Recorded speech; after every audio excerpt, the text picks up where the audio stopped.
beyond just politics. You know, even though it started from politics, right? Bigotry, tribalism. You know, what we figure out is that those who have been spreading this kind of hateful narratives and rhetorics, right?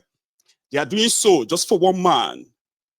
But the damages that they are causing is quite more than what they can imagine. But for the sake of our own children, our children, right? Our children's children, right? It is ideal, number one, to point out this bad, this bad character or attitude, point it out. Then number two, right? Ensure that the younger generation are not raised, right, in believing that it's actually okay to be this hateful. When we were growing up, right, I never really used to care about where, I never knew people came from this or that until I became older.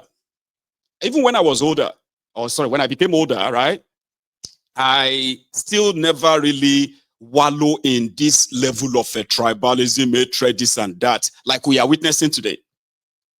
But the last time I spoke on this same topic, I said, listen, there is always that tiny, at least no matter how little, tiny bit of this tribalism, this bigotry, you know, sort of like embedded in us. Every tribe, every ethnic nationality in Nigeria. Politicians didn't create this kind of animosity today. It's always been there. They weaponized it, no doubt. But we have gotten to a stage whereby these political miscreants, you know, these children of perdition, the Ronukus to be precise, right? They are beginning to believe in their own hatred enough that maybe it's ideal, but it is not.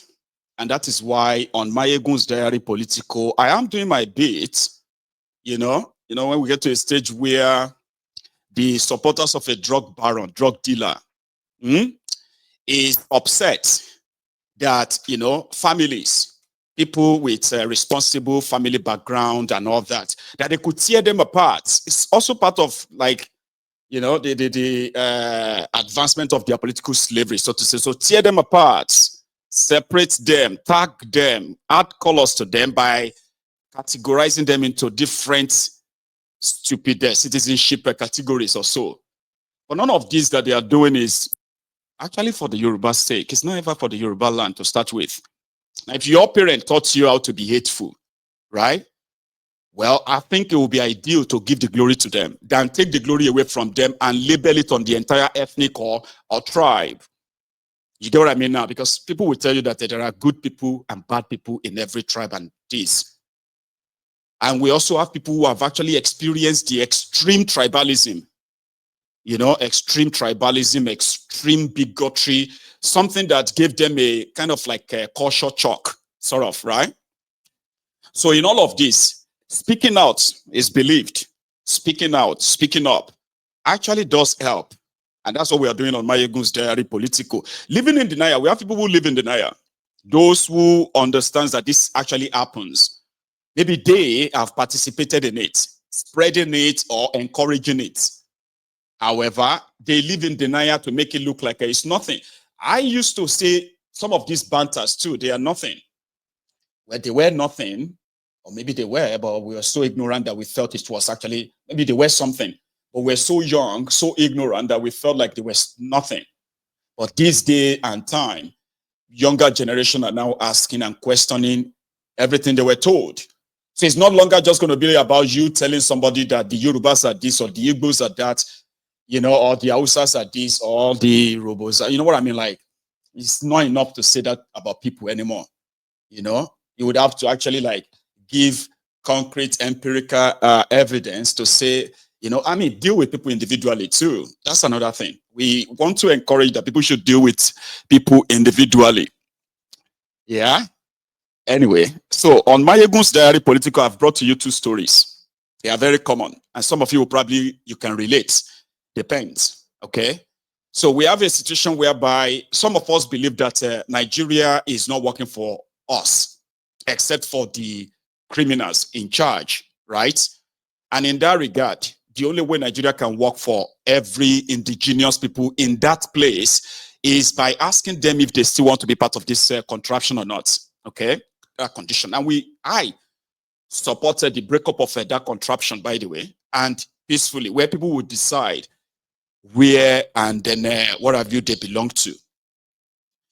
But there are others who believe that no, it's not that bad. You know, we are good together. The giant of Africa and other stuff that you know, all those fantasy stuff they've told you. Disappointingly, right? You cannot pretend to build something on nothing. Okay, so this, you know, this grassroots grown sort of like politically sponsored hatred and other whatever sponsored or tribally sponsored hatred. I don't know, right? So whatever it is, people like us are honest enough. Okay, we are honest enough to identify them, talk about them, and at the same time see if some of you can come around, come around and say, you know what? It's true. It's actually true that, I mean, it's actually true that there are some of these tribal ethnic limitations, right?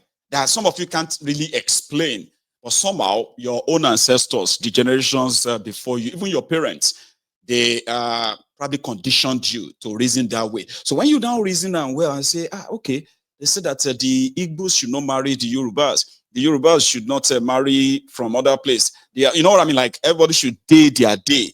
But even within the day or day too, right? You see how people who are like, you know, you can marry from the other tribe, like within Yoruba land or within Igbo land or within other land like that. They will tell you within this closely knitted, you know, tribes, they will still tell you that they are not allowed to, be careful of this or be careful of that.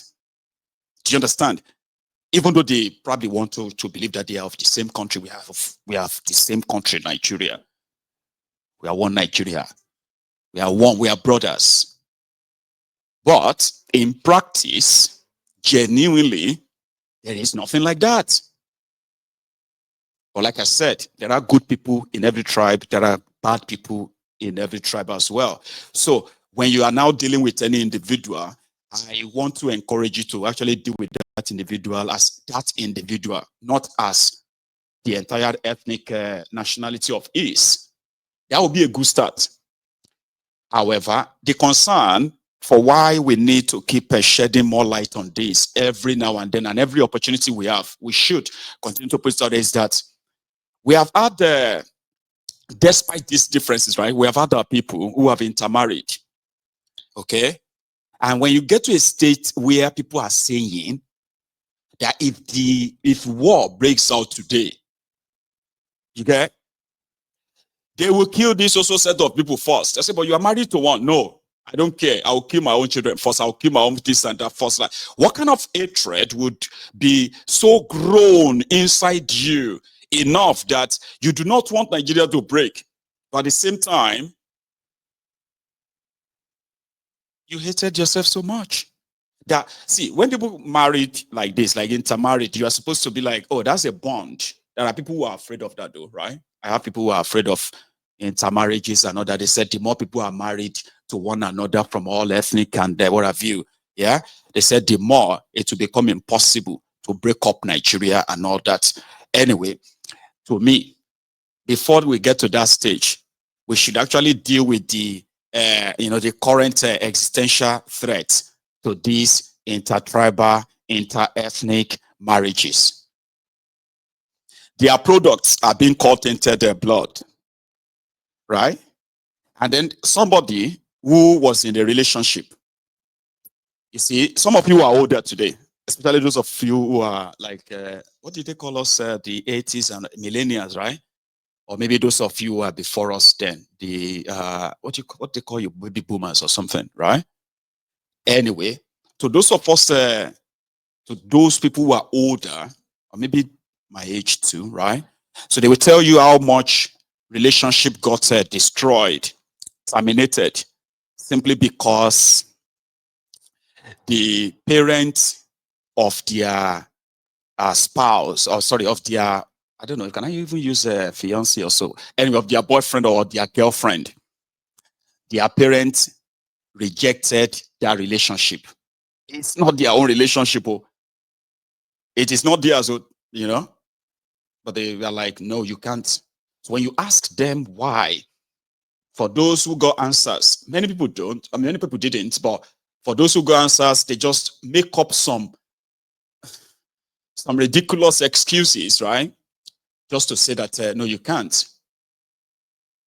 So to me, I'm like, when people feel like this towards themselves, they should actually be happy whenever conversation about let us go our separate ways comes up. Like people should be happy.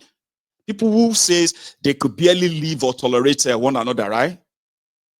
They should be happy to say, okay, yeah, you know what? Let us just. But they are also the same pro Nigeria. I mean, it's ridiculous, right? A young boy. Okay, there is another one. The two stories I brought to you this afternoon because I'm trying to run this. Hang on, no, I should have even asked you if you can hear me loud and clear, or I was just talking to myself. See, I decided to use our bigger room this afternoon. I know it's going to probably look awkward to some of you, right? But this is the bigger room, okay? So, and I'm also going to please implore you to, or plead with you, but rather, that you should please, when it is time for us to probably phone in, which can be now, please phone in as well. I'm trying to test run all of this and see how it works.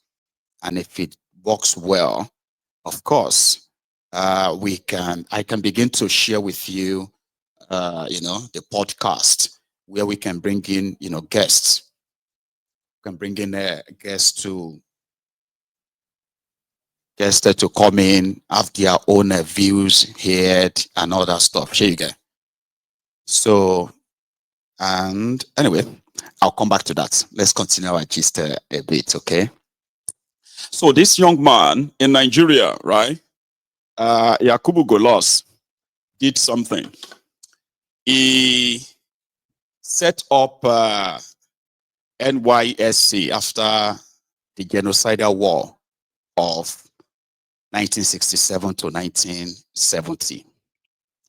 And he called it NYSC to rebuild sort of like cohesion, relationships among Nigerians, in quotes, Nigerians.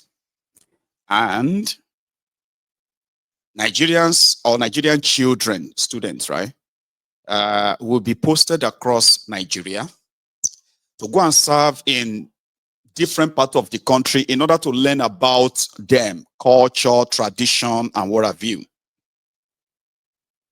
Now, we know that that scheme, right, with what Nigeria is today, that scheme is a failure. Okay, it is.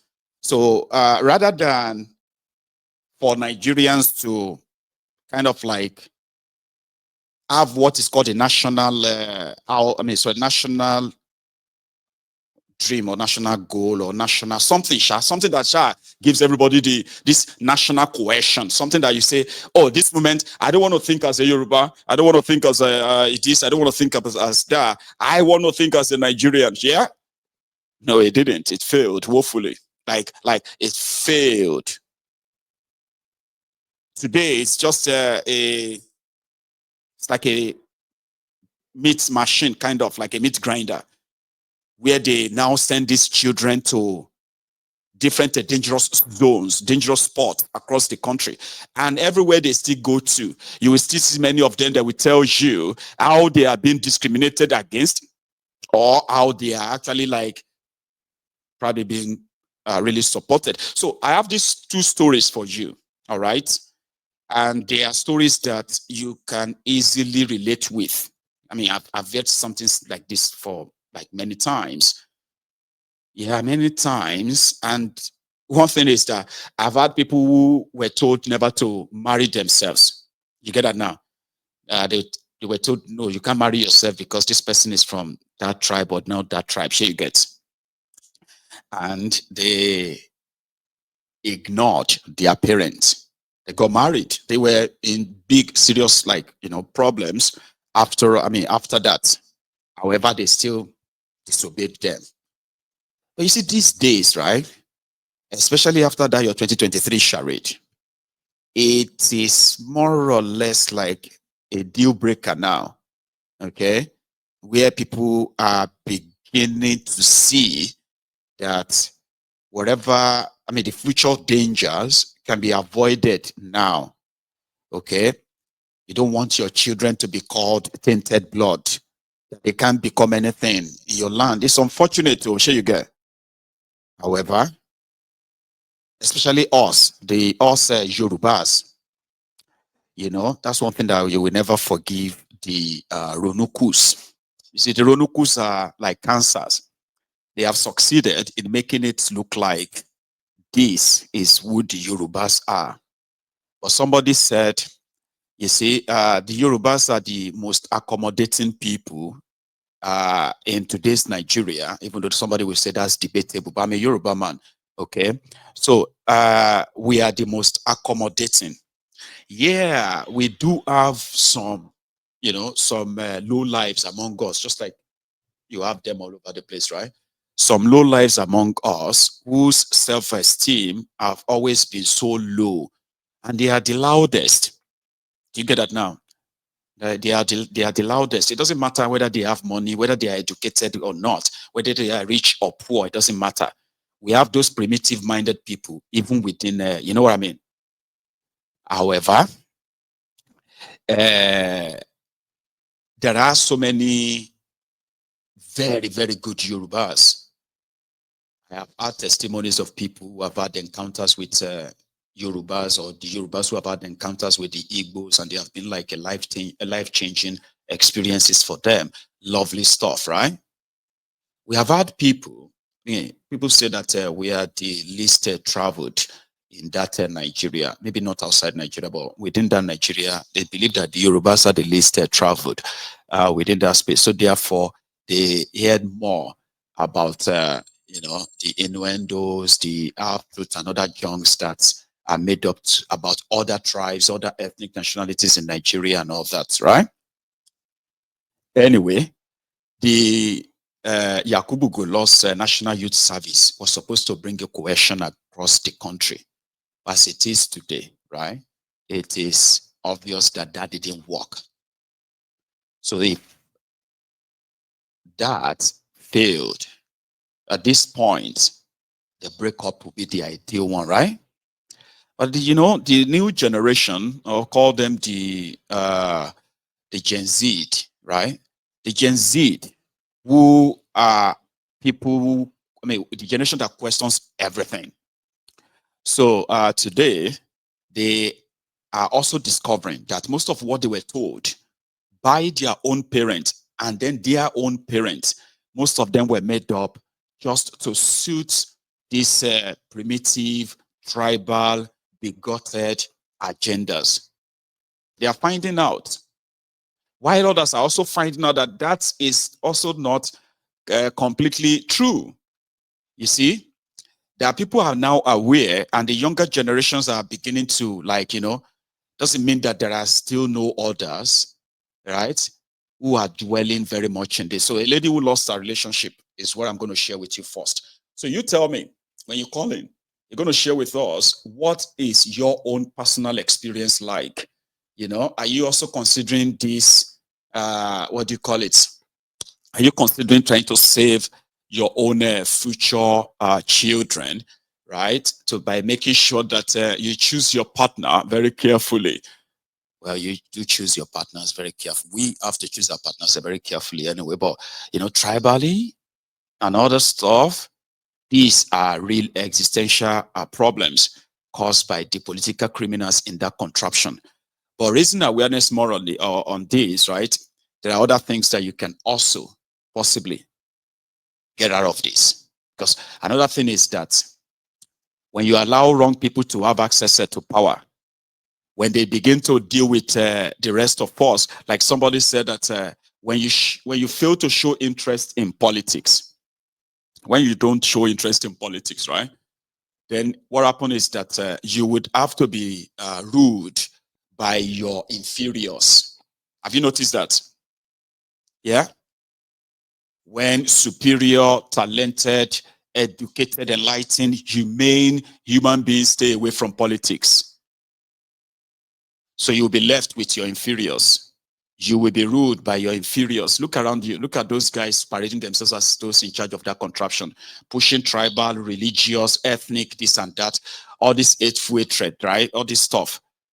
They are inferior people. They are low lives. You know, there's no amount of, gold that you can use to make a crown. Once you put a crown on the head of a clown, it won't make him a king. It will make him, a clown. Yeah. So that's exactly what you have in that contraption, unfortunately. So this lady's experience sounds similar? You can't marry her, you can't marry her. She's from Igbo.